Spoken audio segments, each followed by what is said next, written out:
kapitalizm 5 yil bo'ldi-da. Kapitalizm boshida bardak bo'ladi, ya'ni tartibsiz, hamma pul ishlagan, ko'tarilib olgan, kim eshitgan, ish qilgan, sal chiroyli gap gapirgan odam ham ish taklif qilgan, mana shunaqa bo'lib ketaveradi-da. Investorlar voy mana shu chochini yaxshi tarirkan, aqlli gap gapiradi, pul olib bergan. Kapitalizm boshi shu. Mana bitta narsa o'ylayman-da men hozir ko'proq endi o'g'il bolalar haqida ozgina gaplashsak. Shu o'g'il bola tarbiyasi haqida. Sababini aytaman, nimaga aynan o'g'il bolalar? Men birinchidan ko'proq ekspertnistim bu tomonda deb o'ylayman. Sababi men bolalarni shug'ullantirganman, trener bo'lib ishlaganman. 4 yosh, 5 yoshli bola ham kelardi oldimga. Ikkinchisi menga в принципе o'g'il bolalar, подросткlar va erkak kishi umuman tushunarliroq. Men uchun har holda. Sport masalasida. Endi mana qarang. Hop, bolani o'qitishni o'rgatdik. Men o'zimga o'xshagan bolalar bor, men tanishlarim bor. Ular mana erta o'qishni boshlagan, kitob o'qiydi, lekin bitta no'si bor-da. Mana shu no'ni oldini olishni men hech allaqasini topa olmadim. Primerni o'zimcha o'yladim, siz fikringiz qiziq. No nimadan iborat? Agar bola o'qimlishli bo'lsa, agar bola yoshligida ingliz tilini o'rganib, maktabda chiroyli o'qib, boshqa narsa qilib yurgan bo'lsa, izначально boshidan bu yaxshi, lekin batan bo'lib qoladi-ku ko'pi. Batan so'zini ma'nosini tushunsangiz, izohlaga yozinglar. Batan degani akademitskiy dunyodan tashqariga chiqmaydigan odam. То есть u kitoblardan tashqariga chiqmaydi. Shu yuradi, o'qiydi, mana bunaqa birinchidan aytaylik, anaga противоположный pol nima deydi? Qarshi jins. Qarama-qarshi jinsda, то есть misol uchun na bir qizlar bilan suhbat qura olmaydi, даже просто sinfdosh bilan gaplasha olmaydi, даже o'sha narsaga ham bora olmaydi. Bu erkak kishi uchun men nazarimda katta ehtimol bilan muammolar tug'diradi kelajakda. Communication skill katta bo'lish kerak-da.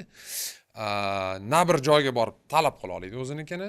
Misol uchun, mana shunaqa odam bo'lib qoladi yoki aytaylik, o'zini himoya qila olmaydigan bo'lib qoladi. Qo'pol qilib aytganda, men bu vakuum ichida o'sadi, zo'r kitob o'qiyapti, miyasi yaxshi ishlaydi, IQsi baland, 3 ta 4 ta til bilyapti, universitetlarga kirgan. Lekin o'sha dunyodan tashqariga chiqib qolsa, srazu o'tdi. Endi masala shundaki, yana bitta narsa, hozir universitetda o'qiganmiz, maktabda o'qiganmiz, men sinfdoshlar bilan kursdoshlarni ko'ryapman. Darsga birorta kelmagan bola sindirib tashlayapti pul qilish. Birorta kitob o'qimagan hayotda. Shunaqa soqqa topadi, shunaqa amallarga o'tirib tashagan, chunki hayotni zo'r tushunadi ular. Tizimni zo'r. Street smart, ko'cha aqli. Ya aql, biz akademik bilim ko'chada yordam beradi deb aytmayapmiz. Shuni aytayman-da. To есть men aytmoqchimanki, men shu balansini qanday olishni o'ylayapman. Qanday qilib polsni ko'chaga kirib ketib, bu ham yomon. To есть bu kelajak yo'q. Buni ham katta ehtimol bilan kelajak yo'q-da. Agar shunga akademik bilimni. Da. Mana shuni kesishuv nuqtasini qayerdan topish kerak ota-ona?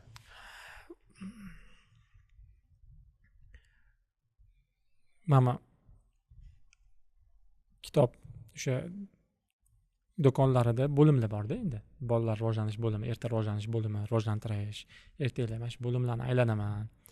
Ota-onalar keladi, bog'chamiz bo'lgan, hozir mana bog'cha ochish harakatidamiz.